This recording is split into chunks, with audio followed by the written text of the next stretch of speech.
kecil karena terlalu semangat.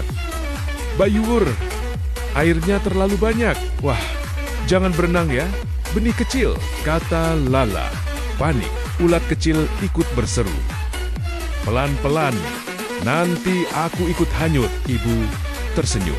Siram secukupnya saja. Lala mencoba lagi dengan lebih hati-hati, menunggu dengan sabar. Setiap pagi, Lala menyiram tanamannya dan menyapa ulat kecil. Halo, calon kupu-kupu. Halo, bunga kecil. Beberapa hari kemudian, muncul tunas hijau kecil. Ibu, dia bangun, teriak Lala senang. Ulat kecil bertepuk tangan kecil. Ye, temanku tumbuh.